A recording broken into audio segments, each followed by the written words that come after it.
Hello, नमस्कार, राधे कृष्णा। कैसे हैं आप सभी लोग और कैसी चल रही है आप लोगों की पढ़ाई। मैं आशा करती हूँ कि आप लोगों की पढ़ाई अच्छी चल रही होगी। आप लोग अपने टाइम टेबल के अकॉर्डिंग उठ के जो आपने बनाया है पढ़ाई कर रहे होंगे। और मैं 2:45 के करीब उठ गई थी। मैं नहाकर आ गई हूँ। मैं ये अदरक चाकू से काट के डाल रही हूँ चाय में, क्योंकि कूटूंगी तो बच्चा जाग जाएगा, हस्बैंड जाग जाएंगे। पानी गर्म कर लिया है मैंने, चाय मैंने बनने रख दी है।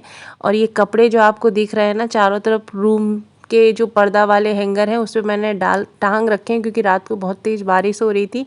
और ये हम जो नॉर्मल लोग हैं मिडिल क्लास के, ये हर किसी के घर का नज़ारा होता है कि बरसात में कपड़े हम लोग ऐसे ही सुखाते हैं। और मैं आ गई हूँ अपने टेबल पे और अपना टारगेट लिख रही हूँ अपनी डायरी में, जो मुझे आज करना है। और ये जो सामान अध्ययन की बुक दिख रही है समीक्षा अधिकारी वाली, और ये हिंदी की, ये दोनों मैंने आरओ के लिए मैं पढ़ रही हूँ। क्योंकि ज्योग्राफी, हिस्ट्री सब तो वे सब कुछ सेम ही होता है।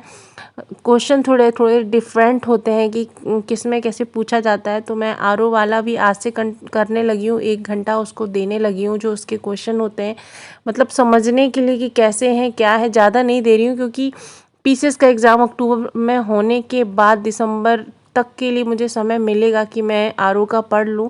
लेकिन फिर भी कभी कभी ऐसा लगता है ना कि थोड़ा चेंज करना है आपको थोड़ा सा, तो वही मैंने उसको भी पढ़ना शुरू करा है। और पिछले वाले ब्लॉग में मुझे कमेंट था वायरस का, उनका नाम है वायरस, उन्होंने पूछा था कि आप न्यूज़पेपर कौन सा पढ़ती हैं। तो देखिए, मैं जो सिविल सर्विसेज के लिए जो इम्पोर्टेंट पेपर होते हैं वो नहीं मैं पढ़ती हूँ, क्योंकि मेरे पास इतना टाइम नहीं कि मैं 1-2 घंटे उसमें लगाऊं। तो मैं कोशिश करती हूँ कि मैं मैगज़ीन से कवर कर लूँ। तो मैं ये पेपर जो मैं पढ़ती हूँ घर पे, ये मेरे हस्बैंड मंगवाते हैं, हिंदुस्तान है जो यहाँ का लोकल, वो पढ़ते हैं। तो वही जो आता है तो मैं पढ़ लेती हूँ कि क्या चल रहा है कैसे चल रहा है। इसलिए बाकी ये एग्ज़ाम के पॉइंट ऑफ व्यू से अच्छा नहीं है, ये तो नॉर्मल है।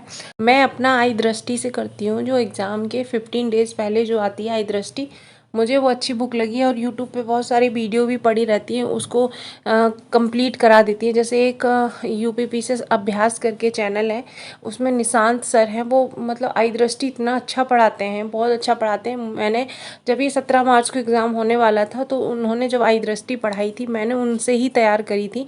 और आरओ का एग्ज़ाम मैं देने गई थी, उन्हीं की वीडियो से मैंने तैयार किया था। मतलब बुक मेरी थी और वो पढ़ा रहे थे, तो मैं उसमें हाईलाइट कर रही थी क्या क्या इम्पोर्टेंट है। तो आप लोग भी देखिएगा, पीसीएस अभ्यास करके एक यूट्यूब चैनल है, मुझे बहुत पर्सनली अच्छा लगा है। आप लोग एक बार जाके देखिएगा, पीसीएस की और आरओ के लिए स्पेशली वो बताते हैं। तो मैं वहाँ से अपना करंट दृष्टि, आई दृष्टि का वो जब वो पढ़ाते हैं तो मैं कर लेती हूँ वहाँ से। दूसरा कमेंट था बीनू का। बीनू पूछ रही हैं कि दी आप कौन कौन सी एनसीईआरटी पढ़ती हैं और कौन कौन सी इम्पोर्टेंट है। तो मैं आपको बताऊँ कि अगर आपका बहुत ज़्यादा वीक है, मतलब आपकी हिस्ट्री, ज्योग्राफी, इकोनॉमी, जो जो सब्जेक्ट इसमें आते हैं आपके बहुत ज़्यादा वीक हैं, जैसे मेरा था कि मैंने 8-10 साल बाद पढ़ाई शुरू करी थी। मैंने जो भी पढ़ाई की थी ग्रेजुएशन में, मैं मतलब सब कुछ टच में नहीं थी, तो सब कुछ भूल गई थी। तो मैंने क्या किया था, मैंने 6 से शुरू किया था। मैं 6 से पढ़ती हुई आई, 6 पढ़ा, 7 पढ़ा, 8 पढ़ा।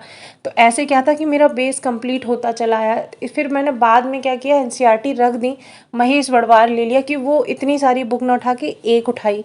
तो अगर आपका बेस बहुत ज़्यादा कमज़ोर है ना, जिस तरीके से मतलब पढ़ाई होनी चाहिए इसमें नहीं है, तो आप ना 6 से शुरू करिए, 6 से लेके 12 तक, ठीक है। और अगर आपका बेस थोड़ा सा स्ट्रॉन्ग है तो आप फिर 8th से करिए, तो बेटर होता है। इससे क्या होता है, समझ बनना शुरू हो जाती है। अगर आप यूपीएससी के लिए कर रहे हैं तो बहुत मस्ट है कि आप एनसीईआरटी पढ़ें ही, बहुत ज़रूरी होती है। एनसीईआरटी आपका बेस बना देती है। अब मैं आप लोगों से कुछ पूछना चाहती हूँ, उसके आंसर आप ज़रूर कमेंट में दीजिएगा, ठीक है। मैं आप लोगों से ये पूछना चाहती हूँ कि जैसे मैं अभी ब्लॉग 1 दिन छोड़ के, कभी 2 दिन छोड़ के ऐसे डालती हूँ, ठीक है।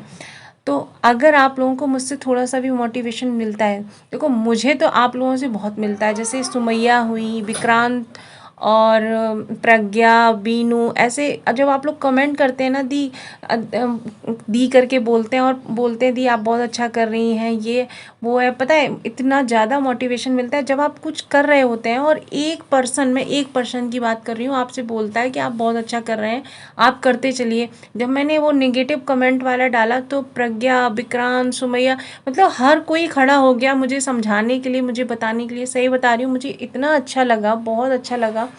तो मैं आप लोगों से पूछना चाह रही हूँ कि मैं जो ब्लॉग डालती हूँ 1 दिन 2 दिन छोड़ के, तो मैं डेली रेगुलर हर दिन डालूँ तो कैसा लगेगा आप लोगों को? और अगर मैं डालूँ तो प्लीज़ कमेंट करके बताइएगा, और अगर ऐसे ही चल रहा है 1 दिन 2 दिन छोड़ के, ये आपको सही लग रहा है तो बताइएगा, क्योंकि मैं चाहती हूँ, मुझे आप लोगों से बहुत ज़्यादा मोटिवेशन मिला है।